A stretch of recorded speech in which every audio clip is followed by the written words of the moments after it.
Hello student, welcome back to my channel Samrat academy. Student देखिए, हिंदी का paper अभी just हुआ है। जितने बच्चों का कोड 801 डीई है उनके लिए वीडियो बहुत ज्यादा इंपॉर्टेंट है। अभी आंसर की आप लोग मिला लीजिए, पूरा का पूरा आंसर की मैं आप लोगों को बताने वाला हूँ 801 डीई का। ठीक है मेरे प्यारे बच्चों, देखो पहले खंड अ था और यहाँ बहुविकल्पीय प्रश्न था। ठीक है, खंड अ में देखो, खंड अ में बहुविकल्पीय प्रश्न क्या है कि पंडित प्रताप नारायण मिश्र के लेखक हैं। पंडित प्रताप नारायण मिश्र लेखक हैं द्विवेदी युग के, भारतेंदु युग के, शुक्ल युग के, शुक्लोत्तर युग के। तो मेरे प्यारों से इसका राइट आंसर हो जाएगा ऑप्शन नंबर बी। क्या हो जाएगा? ऑप्शन नंबर बी, भारतेंदु युग के लेखक हैं। आगे हम बात करें, दूसरा प्रश्न पूछा था कि गुनाहों का देवता किस विधा की है। देखो मैं बड़ा कर देता हूं ताकि अच्छे से दिखे। गुनाहों का देवता की जो रचना है किस विधा है? कहानी की, उपन्यास की, नाटक की, एकांकी का? तो इसका हो जाएगा ऑप्शन बी, उपन्यास विधा की। ठीक है, तीसरा है हंस पत्रिका के संपादक थे। ठीक है, देखो हंस पत्रिका के संपादक थे मुंशी प्रेमचंद, जयशंकर प्रसाद, निराला जी, महादेव वर्मा जी, मुंशी प्रेमचंद्र जी। हंस पत्रिका के संपादक थे मुंशी प्रेमचंद्र जी। ठीक है, चौथा प्रश्न देख लो। चौथा प्रश्न यहाँ पे यह है कि कलम का सिपाही की विधा है संस्मरण, रेखा चित्र, जीवनी, आत्मकथा। तो देखो कलम के सिपाही की जो विधा है मेरे प्यार बच्चों, वो जीवनी विधा की रचना है। किसकी? जीवनी विधा की। आगे बात करें पांचवा, देखो लहरों के राजहंस के लेखक कौन है? धर्मवीर भारती, मोहन राकेश, कमलेश्वर, राजेंद्र यादव। तो देखो लहरों के राजहंस के जो लेखक है मेरे प्यार बच्चों, वो है मोहन राकेश जी। ठीक है, आगे बात करें, देखो सिक्स नंबर, आचार्य रामचंद्र शुक्ल एक हैं, कवि हैं, उपन्यासकार हैं, आलोचक है कि नाटककार हैं? मेरे प्यार बच्चों आलोचक हैं। ठीक है, आचार्य रामचंद्र शुक्ल एक क्या है? आलोचक हैं।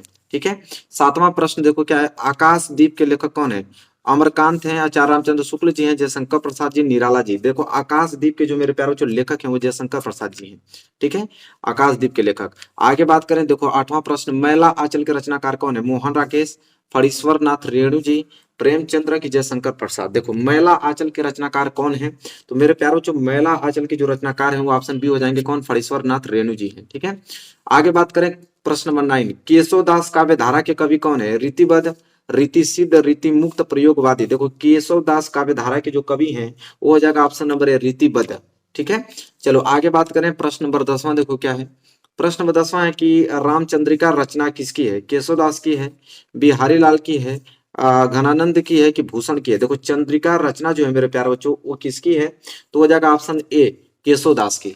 ठीक है, फिर प्रश्न नंबर 11 देखो क्या है, करुण रस का स्थायी भाव क्या होता है? तो देखो करुण रस का रति शोक हास निर्वेद में बहुत बार पढ़ा चुका हूं आप लोगों को। करुण रस का स्थायी भाव क्या होता है?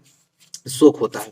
तो 11 का क्या हो जाएगा? बी राइट आंसर हो जाएगा। बात करें 12वां प्रश्न, देखो क्या है कि सोहत ओढ़े पीत पट श्याम सलोने ज्ञात मनो नीलमणि शैल पर आतप प्रयोग प्रकाश। उपयुक्त पंक्ति में कौन सा अलंकार पूछा है? उपमा अलंकार, रूपक अलंकार, उत्प्रेक्षा अलंकार, यमक अलंकार। मेरे प्यार बच्चों उत्प्रेक्षा अलंकार के यह उदाहरण है। ठीक है, तो प्रश्न नंबर 12 क्लियर हो गया। देखो प्रश्न नंबर 13, आगे हम बात करें, देखो प्रश्न नंबर 13 कि रोला छंद में कुल कितने चरण होते हैं? 3, 2, 4 की 5? देखो रोला छंद की बात कर रहा है, रोला छंद में कुल कितने चरण है ये प्रश्न पूछा है ना, तो 4 चरण होते हैं। कितने? 4। आगे हम बात करें क्वेश्चन नंबर 14, अधिग्रहण शब्द में उपसर्ग है। ठीक है, उपसर्ग मेरे प्यारे जो आगे जुड़ता है, तो देखो अधि, अधि प्लस ग्रहण, तो अधि क्या हो जाएगा आप लोगों का? यहाँ पे उपसर्ग हो जाएगा, मतलब बी जो है राइट आंसर हो जाएगा। ठीक है, आगे हम बात करें, देखो प्रश्न नंबर 15 क्या है कि प्रत्येक के कितने भेद होते हैं? 2 होते हैं कि 3 होते हैं कि 4 होते हैं कि 1 होता है? देखो प्रत्येक की बात करें तो प्रत्येक के कितने भेद होते हैं? तो 2 भेद होते हैं प्रत्येक के। ठीक है, आगे बात करें प्रश्न नंबर 16, तिरंगा में कौन सा समास है? अब मैंने बताया था, देखो द्वंद्व, द्विगुत, कर्मधारय, तत्पुरुष। तो देखो कर्मधारय और तत्पुरुष तो होगा नहीं, क्योंकि 2023 में 2 ही पढ़ना था, द्वंद्व या द्विगु। तो देखो तिरंगा मतलब 3 रंगों का समूह। ठीक है, तो तुरंत हो जाएगा आप लोगों का द्विगु समास, बी जो है राइट आंसर हो जाएगा। इसके बाद अगर हम बात करें आगे प्रश्न नंबर 17, देखिए क्या है कि प्रत्येक शब्द में कौन सी संधि है? दीर्घ संधि, यड़ संधि, वृद्धि संधि, गुण संधि। तो ये भी आप लोगों को मालूम होगा कि प्रत्येक शब्द में कौन सी संधि है। तो मैंने बताया था आप लोगों को, ये कई संधि आप लोगों को इसमें पूछा था, सिर्फ आंख बंद करके यड़ संधि पे ही आप लोग क्लिक करोगे, क्योंकि ये कई संधि इस बार दिया था। ठीक है, चलो प्रश्न नंबर 18 को कह रहा है कि खीर का तत्सम रूप है। खीर का तत्सम रूप क्या होता है? क्षीर होता है कि क्षीर होता है कि क्षीण होता है कि क्षीण होता है? देखो खीर का तत्सम रूप की अगर बात करें तो क्या होता है? क्षीर होता है। ठीक है, क्या होता है? क्षीर होता है। तो ऑप्शन ए जो है इस प्रश्न का राइट आंसर हो जाएगा। आगे अगर हम बात करें तो देखो अगला प्रश्न क्या है, प्रश्न नंबर 19, नदेय शब्द का वचन और विभक्ति है। नदेय शब्द का वचन और विभक्ति है, चतुर्थी द्विवचन की, पंचमी बहुवचन की, षष्ठी एक वचन की, चतुर्थी एक वचन। बताइए क्वेश्चन नंबर 19 का राइट आंसर हो जाएगा डी, क्योंकि चतुर्थी एक वचन है नदेय शब्द का वचन और विभक्ति। ठीक है, आगे हम बात करें, देखो 20वां, हस्यथा धातु का वचन एवं पुरुष है। हाशियत था, एक वचन मध्यम पुरुष है कि बहुवचन उत्तम पुरुष है कि द्विवचन मध्यम पुरुष है कि एक वचन प्रथम पुरुष है। मेरे प्यारे बच्चों 20वें का सी जो है राइट आंसर हो जाएगा, द्विवचन मध्यम पुरुष है। ठीक है, अब देखो 20 तो बहुविकल्पीय प्रश्न क्लियर हो गए। इसके बाद 50 नंबर के वर्णनात्मक प्रश्न था खंड ब में। ठीक है, अब देखो खंड ब में मैं पहले ही आप लोगों को ये वाला बताया था कि मित्रता के लिए एक आवश्यक नहीं कि दो मित्र एक ही प्रकार का कार्य करते हों या एक ही रुचि के हों। ठीक है, तो मेरे प्यारे बच्चों इसको तुरंत कर लिए होगे। ये किस चैप्टर से है? तो ये आप लोगों के मित्रता चैप्टर से। किस चैप्टर से? मित्रता। और इसके लेखक कौन से हैं? तो आचार्य रामचंद्र शुक्ल जी हैं। आचार्य रामचंद्र शुक्ल जी। आई होप आप कर लिए होंगे। ठीक है, पहला प्रश्न था संदर्भ लिख लिए होंगे, रेखांकित इसकी व्याख्या कर लेंगे, राम और लक्ष्मण के स्वभाव में क्या अंतर है ये भी बता दिए होंगे। ठीक है, तो दोनों में से कोई एक ही करना था, हालांकि आपने कर लिया होगा। ठीक है, इसके बाद देखो ये प्रश्न नंबर 21 प्रश्न हो गया, दोनों में से कोई एक करना था। आगे अगर हम बात करें तो देखो प्रश्न नंबर यहाँ पे मेरे प्यारे बच्चों 22। देखो प्रश्न नंबर 22 यहाँ पे, प्रश्न नंबर 22 में भी दिया है यहाँ पे आप लोगों के दिए गए पद्यांश पर आधारित 3 प्रश्नों को उत्तर दीजिए। पद्यांश आपको दिया है। ठीक है, या तो आप यह पद्यांश कर लो या तो आपको यह। तो देखो ये पद्यांश तो मैं आप लोगों को ऑलरेडी बता चुका था कि उधम वही ब्रज विसरत नाही, वृंदावन गोकुल वन उपवन सघन कुंज की छामी। ये जो है मेरे प्यारे बच्चों ये सूरसागर नाम से लिया गया है, सूरसागर काव्यखंड से लिया गया है। और इसके जो लेखक कवि हैं वो हैं सूरदास जी। कौन है? सूरदास जी हैं। ठीक है, तो ये भी प्रश्न आप लोग कर लिए होंगे। ठीक है, आगे अगर हम बात करें कौन सा प्रश्न पूछा था, अब यहाँ पे आप लोगों के संस्कृत के गद्यांश और पद्यांश आएंगे, जैसा कि देख पा रहे हो यहाँ पे 5 नंबर के लिए संस्कृत के गद्यांश पद्यांश। इयम नगरी विद्रामारण सदमस्तली। ठीक है, तो ये आप लोगों को वाराणसी चैप्टर से लिया गया है, आराम से कर लिए होंगे और इसको आप छोड़ दिए होंगे।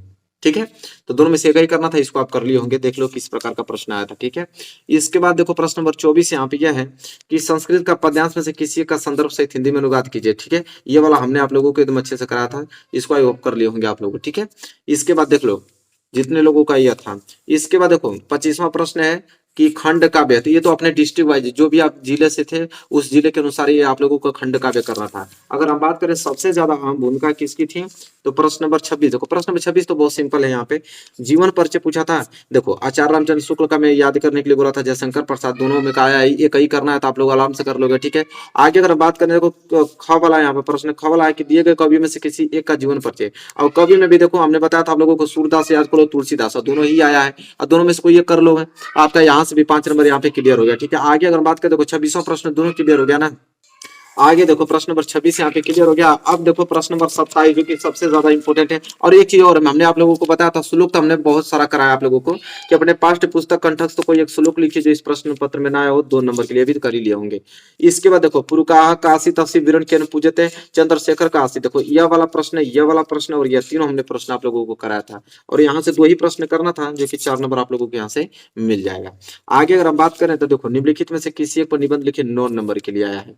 देखो जनसंख्या वृद्धि एवं कारण पे हमने बताया था और विज्ञान के चमत्कार पर हमने बताया ही था आप लोगों को, और यही दोनों हमने बहुत सिंपल तरीके से बताया। दोनों में से कोई एक आप लोग कर लिए होंगे और ये 9 नंबर आप लोगों का बिल्कुल यहाँ से क्या हो गया, क्लियर हो गया। तो आई होप आप लोगों को पूरा संपूर्ण हमने सोल्यूशन कर दिया। जितने बच्चों का ये 801 डी था, हर एक बच्चे का अलग अलग आया होगा। ठीक है, अपना कोड जरूर हमें शेयर करना। ठीक है, कि कौन से कोड में आप लोग आया था, किस प्रकार का पेपर आप लोगों का गया, अच्छा गया है, कैसा गया बताइए तुरंत कमेंट करके।